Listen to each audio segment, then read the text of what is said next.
ये हमारा सौभाग्य है कि इस समय हमारे बीच में दो योगी मौजूद हैं। एक माननीय मोदी जी जो हमारे कर्म योगी हैं, और एक माननीय आदित्यनाथ योगी जी जो हमारे जन्म के से योगी हैं। जहाँ योगियों के नेतृत्व में सरकार चल रही हो, देश की और प्रदेश की, वहाँ कल्याणकारी राज्य की स्थापना होगी, धर्मनिरपेक्षता की स्थापना होगी और राम राज्य की स्थापना होगी। तो हमारी जनता सुखी रहेगी। ना यहाँ इस समय इस सरकार में ना जाति का कोई भेद है, ना वर्ग का कोई भेद है, ना संप्रदाय का कोई भेद है। किसी प्रकार के बिना किसी जाति और धर्म के यहाँ सबके लिए समान सुविधाएं मिल रही हैं और सभी सुख और शांति से रह रहे हैं। और माननीय योगी जी और माननीय मोदी जी दोनों का गुणगान कर रहे हैं। और 2024 में जो चुनाव होगा उसका कोई विकल्प नहीं है। ये विपक्ष की जो पार्टियां हैं ये मेढक के समान है। जिस प्रकार से मेढकों को तराजू में तोला नहीं जा सकता, उसी प्रकार से ये इकट्ठी हो नहीं सकती। इनकी विचारधाराएं जो है निजी हैं, स्वार्थी विचारधाराएं हैं, और स्वार्थी विचारधाराएं बिना विकास के एजेंडे को लिए हुए आगे बढ़ रही हैं। ये कभी भी एक मत हो नहीं सकते। और माननीय मोदी जी का कोई भी विकल्प है नहीं, और मोदी जी की ही सरकार बनेगी। हम सारी सीटें जीतेंगे, ऐसा संकल्प हमारे सभी कार्यकर्ताओं ने। कार्यक्रम चल रहा है प्रेस वार्ता का। इसका मुख्य उद्देश्य ये है कि जब से माननीय योगी जी की सरकार बनी है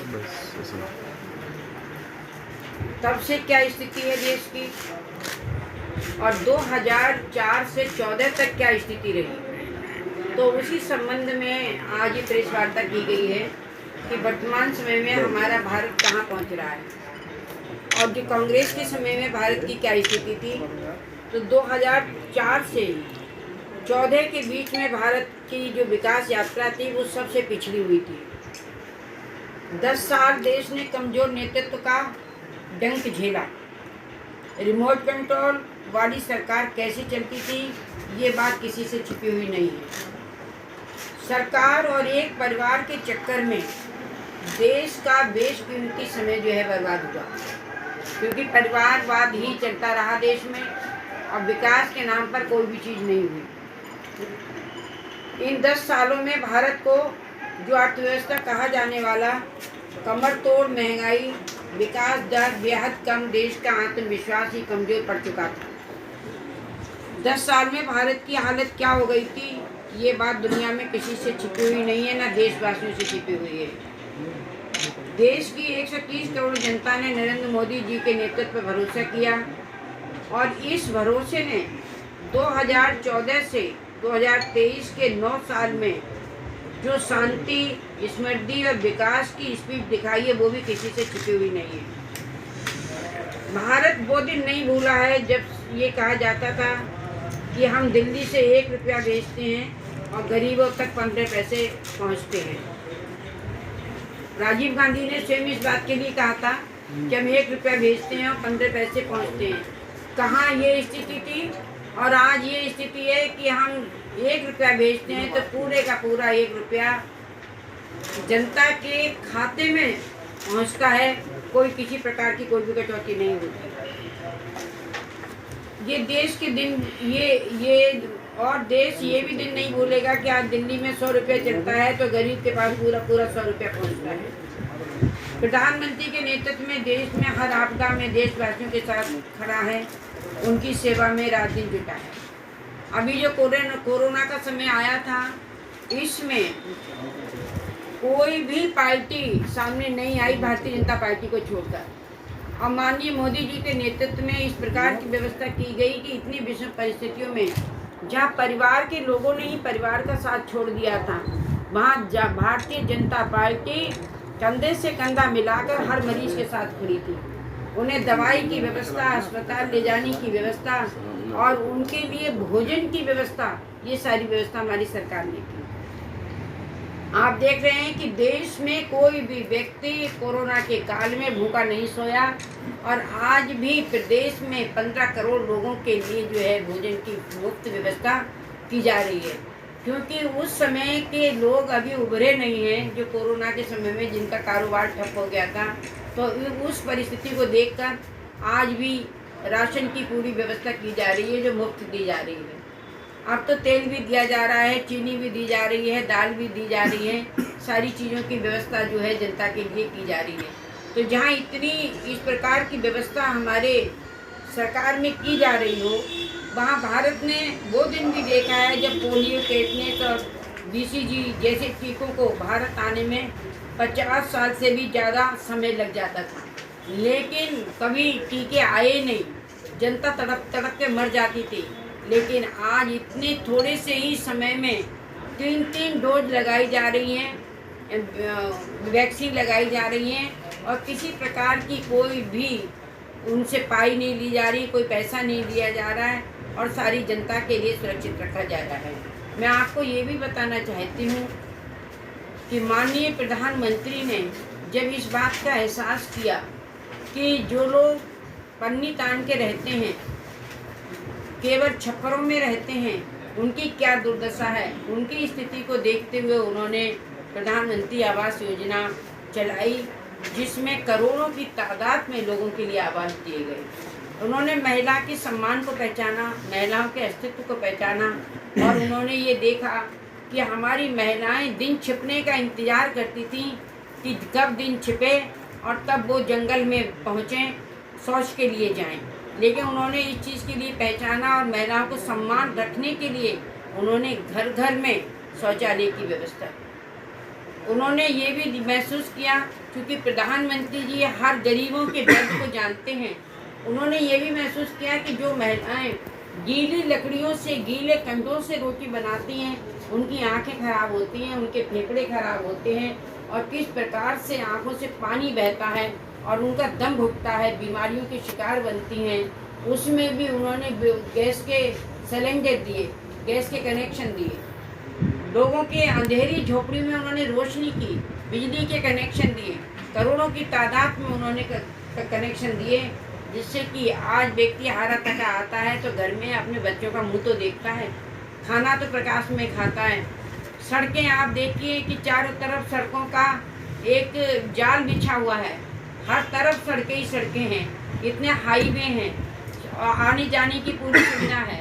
तो मैं ये बताना चाहती हूँ, हमारे जिला अध्यक्ष भी बैठे हुए हैं, कि आज व्यक्ति का कोई भी घर ऐसा नहीं है, पूरी जनता में कोई घर ऐसा नहीं है जिसमें माननीय मोदी जी ना बैठे हो, किसी न किसी रूप में, चाहे वो गैस सिलेंडर के रूप में बैठे हों, चाहे वो किसान सम्मान निधि के रूप में बैठे हों, चाहे वो बिजली के कनेक्शन के रूप में बैठे हों, चाहे वो आवास के रूप में बैठे हों, चाहे वो शौचालय के रूप में बैठे हों, हर रूप में माननीय प्रधानमंत्री का अस्तित्व वहाँ दिखाई देता है। ऐसी स्थिति में 9 साल में अंतर्राष्ट्रीय जगत में कितनी बड़ी ख्याति हुई है, ये हम सब लोगों का गर्व से सिर ऊंचा उठता है कि आज अमेरिका जैसे देशों में भी भारत माता की जय, भारत माता की जय, मोदी मोदी मोदी, इस प्रकार के नारे लगाए जाते हैं। कहाँ वीज़ा तक नहीं मिलता था और कहाँ इस प्रकार की स्थिति,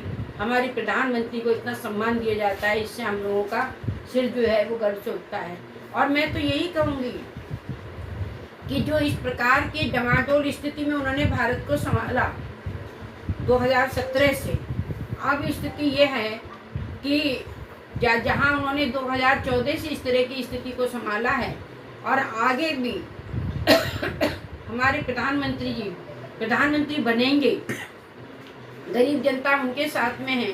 मैं तो इतना ही कहना चाहती हूँ कि आज भारत में उनके अलावा कोई विकल्प नहीं है और वो गरीबों के एक अवतार के रूप में पैदा हुए हैं कि गरीबों के लिए मदद करें। अवतार वो होता है जो हमेशा ही देता रहता है, पूरा ही राष्ट्र उनका परिवार है, उनका जो भी रिश्ता है वो राष्ट्र से है, जो भी उनका संबंध है वो राष्ट्र से है। और राष्ट्र की परवरिश के लिए अगर रात को स्वप्न भी देखते हैं तो वो केवल और केवल यही देखते हैं किस प्रकार से भारत का भविष्य उज्जवल हो, किस प्रकार से भारत को हम आगे बढ़ाएं, किस प्रकार से यहाँ की जनता को सुखी रखें। और यही मैं कहना चाहूँगी। आगे हमारे जिला अध्यक्ष यहाँ पर बैठे हुए हैं, मैं उनसे ये करूँगी कि पहले जिले की प्रेस वार्ता हुई थी मोदी जी के 9 वर्ष सरकार पूरे होने पर, तो पार्टी का आह्वान था कि चाहे हमारे जीते हुए विधायक हैं या हारे हुए, वो सब अपनी अपनी विधानसभा में प्रवेश करेंगे। तो हमारी असमोली, किन्नौर, संबल प्रेस हो चुकी थी। तो आज चंदौसी की है। माननीय मंत्री जी ने अपने केंद्र की और प्रदेश की सरकार के बारे में क्या सर्व समाज के लिए काम किए, इसके बारे में आपको बताया। मैं इतना ही कहना चाहूँगी, माननीय प्रधानमंत्री जी और माननीय योगी जी, ये डबल इंजन की सरकार ने जो अपने कहा कि सबका साथ, सबका विकास, सबका विश्वास और सबका प्रयास, हमेशा माननीय प्रधानमंत्री मोदी जी ने 135 करोड़ लोगों की बात की, माननीय मुख्यमंत्री जी ने 24 करोड़ लोगों की बात की। हमने कोई पक्षपात करने की बात नहीं की है। हमने सबका साथ, सबका विकास, सबका विश्वास और सबके प्रयास से आज हर, जैसे कि पंडित दीनदयाल उपाध्याय जी का कहना था कि इस देश का जब तक पंक्ति के पिछले छोर पर खड़ा हुआ व्यक्ति का उदय नहीं होगा। और आज आप देख रहे होंगे, जैसे माननीय मंत्री जी ने भी कहा, जो राजीव गांधी जी ने कहा था 15 पैसे वाली बात, अब कोई ऐसा नहीं होता है। अब माननीय केंद्र की नीति जो भी है, तो सीधा 1 रुपये भेजेंगे तो 1 ही मिलेगा। बीच में कहीं कोई कटौती नहीं है, कहीं कोई दलाली नहीं है। भारतीय जनता पार्टी ने सबका साथ देकर और विभिन्न योजना गरीब के लिए, किसानों के लिए, शोषितों के लिए, पीड़ितों के लिए, हर वर्ग के लिए अनेक सारी योजनाएं चलाकर जो व्यक्ति अपना 5,000 का इलाज नहीं करा सकता, आज आयुष्मान कार्ड के माध्यम से 5 लाख तक का इलाज करा रहा है। गांव में सिंचाई के लिए, हम अब अपने ज़िले की बात करें तो भूड़ को देखने को मिलता था, रेती रेत था, लेकिन वहाँ भी गन्ना और धान हो रहा है। अपनी बिजली देने का काम किया है। माननीय प्रधानमंत्री जी ने सर्व समाज के लिए काम किया है। और उसी को देखते हुए हम कह सकते हैं, माननीय प्रधानमंत्री जी के 9 वर्ष जो हैं, आने वाले 2024 में चुनाव है, जैसा पार्टी ने संकल्प लिया है। हम भारतीय जनता पार्टी के सभी कार्यकर्ताओं ने ये संकल्प लिया है कि हम 80 की 80 सीटें इस बार हम जीतेंगे। और इसी अभियान के तहत 30 से शुरू हुआ है और 30 मई तक ये अभियान जो चल रहा है, कल समापन होगा इस अभियान का। हमारे कार्यकर्ता, पदाधिकारी, बूथ अध्यक्ष, सेक्टर संयोजक, सेक्टर प्रभारी, सभी लोग डोर टू डोर जा रहे हैं। और संपर्क से समर्थन के लिए भी हम लोगों ने अपने प्रतिष्ठित लोग, वकील, इंजीनियर्स, उद्योगपति, उनके साथ सभी नेताओं को उनके घर जाकर चाय पे बैठना, चाय पे चर्चा करना, तो माननीय मोदी जी की एक पुस्तक जो है उसको देने का भी काम किया है। तो यही मेरा आप सबसे कहना था कि ये मोदी जी